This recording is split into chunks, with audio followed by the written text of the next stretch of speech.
naman kami di sa alublakan namin yung mga tauhan, loader, buhangin.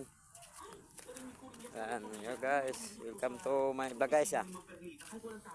Yan. Alublakan, jang siya, alublakan. Si Bade, duduk we.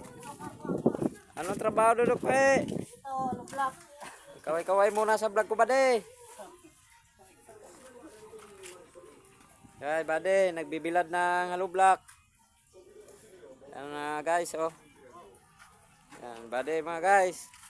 Operator ng machine ng alublakan. Yan.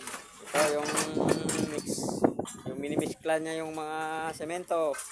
Buhangin, yan. Motor. Yan, si Bade. Mga dudok po, yan. Yun, mga guys.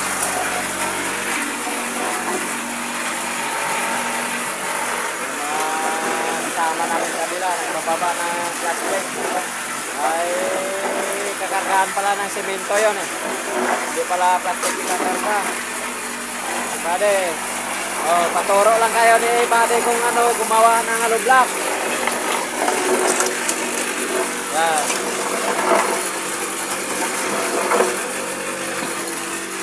Yan, ganyan-ganyan lang.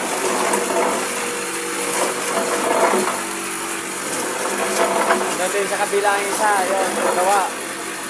Yung mga gawa na nila. Yung finished product na. Yan. So, tapos yan. Yan.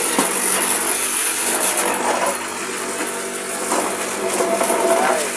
Kung bibili kayo lublak, PM lang kayo rito guys. Anong oras? I-deliver na ngayon. Yan. Finished product na yan ni Bade. Oh, yan. 4. Si Bade. Bade lang sa kalam. Pagsubok. Oh. Yan oh.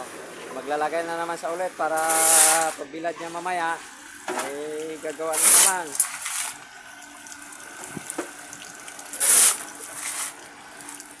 Ganito lang trabaho ng gumagawa ng mga lublak mga guys. Kahit mahirap eh, pagtsaga lang para makaipon. Ipon ng alak.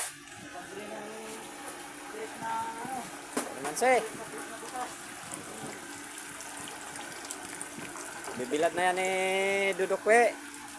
Bade ko. Yan, kukukwe na yan. Oo. Yan, oh. May teknik din kayo paglagay, oh. Yan. Oh, para hindi mabasag. Oh. Taas lang yung isang paa. Itaas lang daw yung isang paa bago magbilad. Okay guys, salamat.